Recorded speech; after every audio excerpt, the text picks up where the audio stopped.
If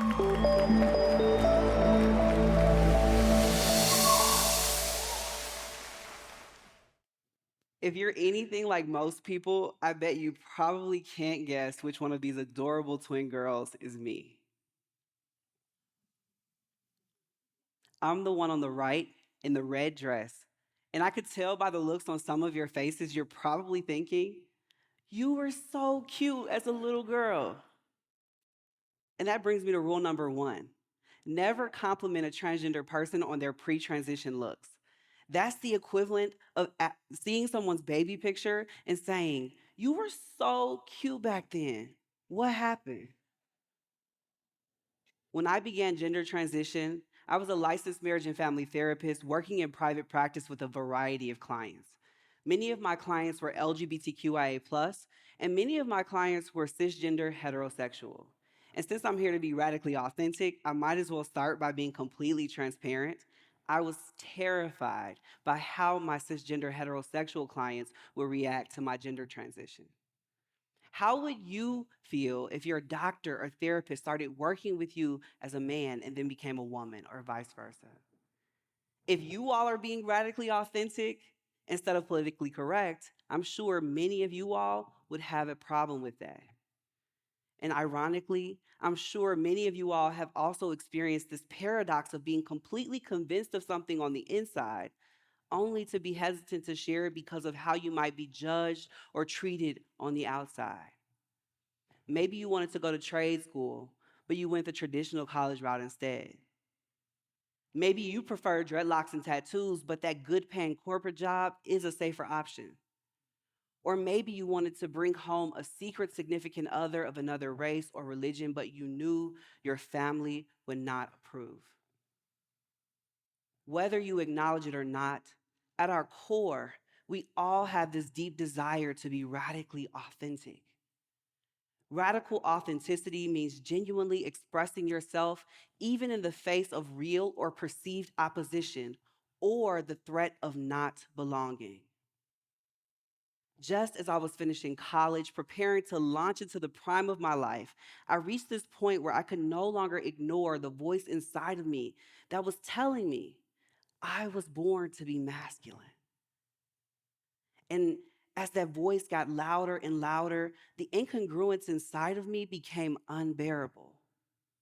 How many of you have heard your inner voice telling you you're going in the wrong direction? It's not uncommon to spend an entire lifetime trying to close what I call the authenticity gap. That's the distance between your innermost desires and your outermost reality. And closing that gap is especially difficult for people who identify as transgender because our pursuit of radical authenticity is always on full display, meaning we are constantly subject to fear, clumsiness, confusion, and sheer disrespect from others.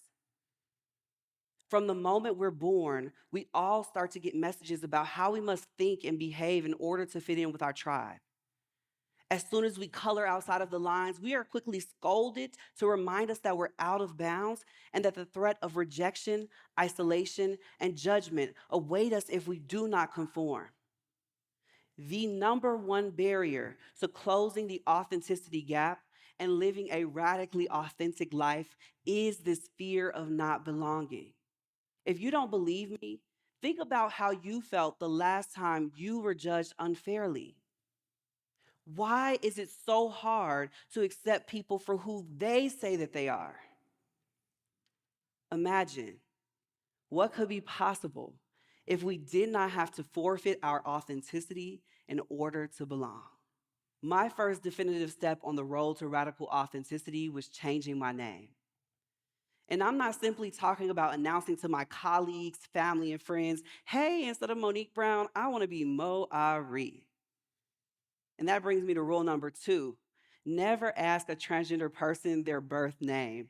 That's the equivalent of asking a woman how old she is or how much she weighs.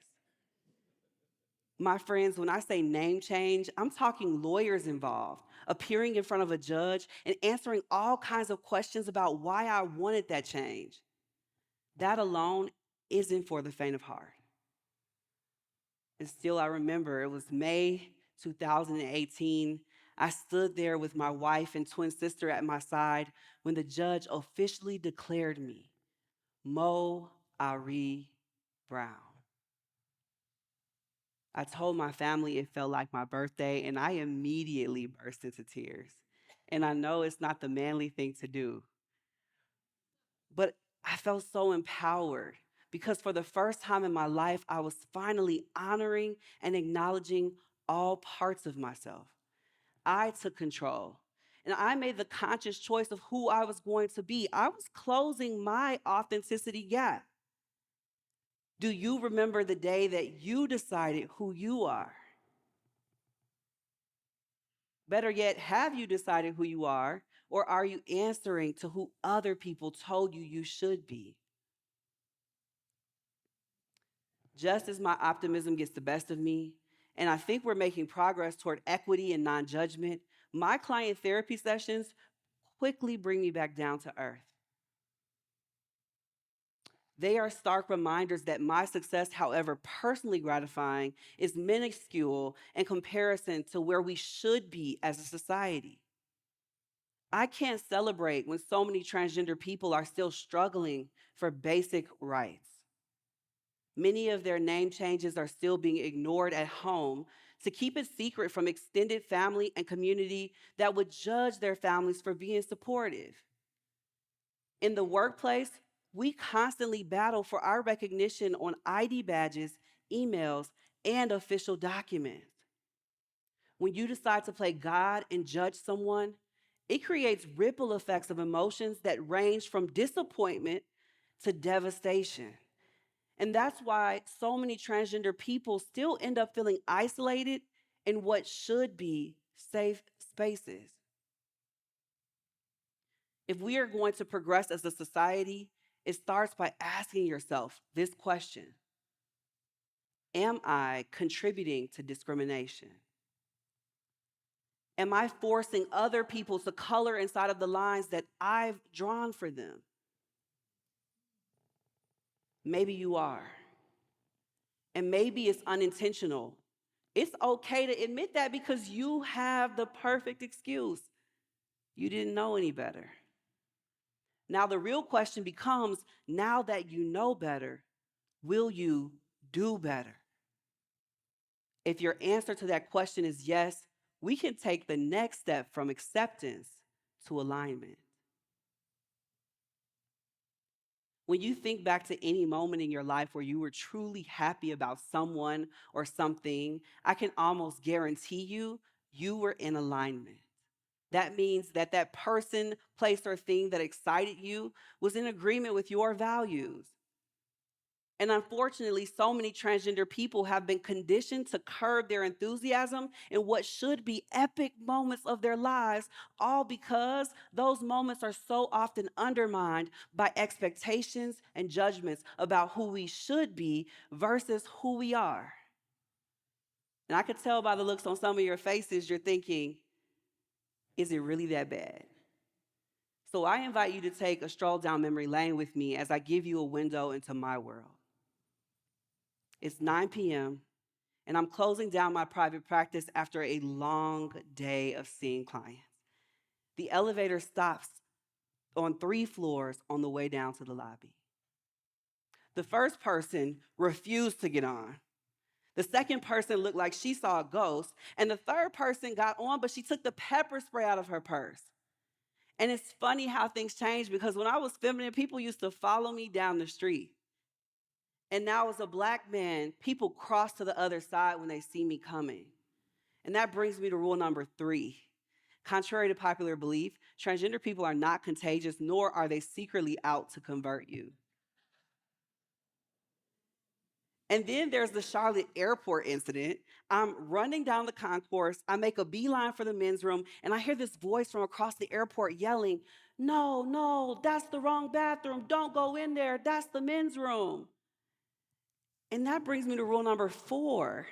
When you encounter a transgender person and you talk yourself into a hole, apologize and stop digging. And then there are the routine insults and threats of violence, my favorite being, God does not love you. You are going to burn in a lake of fire. Really? You talk to God. And did God tell you, judge not, lest ye be judged? These are just a few instances where my authenticity translated to me not belonging. These are the horror films that transgender people unwittingly star in every day, all because our authenticity doesn't match someone else's perception of who we should be. Closing the authenticity gap is hard. And imagine how difficult it is when you're constantly feeling the threat of assault. And if you're anything like most people at this point, I know you're thinking, Mo, why would you put yourself through this? I've asked myself this question. I've asked my LGBTQIA plus clients the same question. And the answer is simple. Our desire to be authentic is stronger than any fear or judgment that attempts to stop us.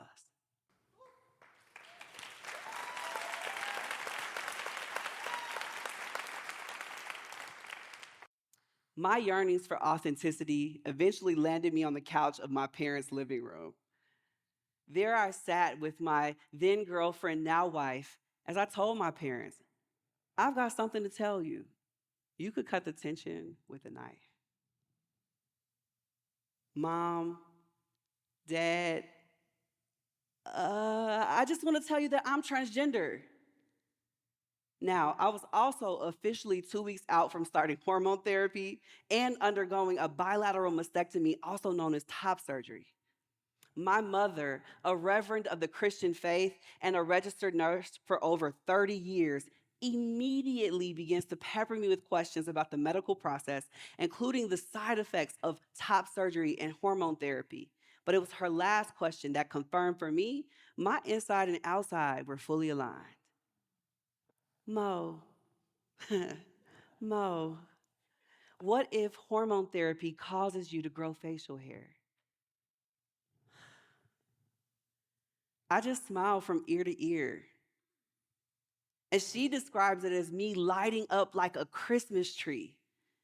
She still says she couldn't deny the genuine expression of unconditional joy on my face. And it was her expression of love that confirmed for me I was on the right path to alignment. Studies suggest that the number of people who identify as transgender is sharply on the rise. 1.6 million people aged 13 and up identify as transgender in the United States alone. 300,000 are youth between the ages of 13 and 17. This demographic has nearly doubled since previous estimates within the last decade. So, what does this mean to you?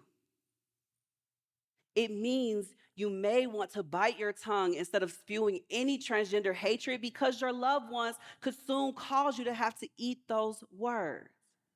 My journey of gender transition has been long and scary.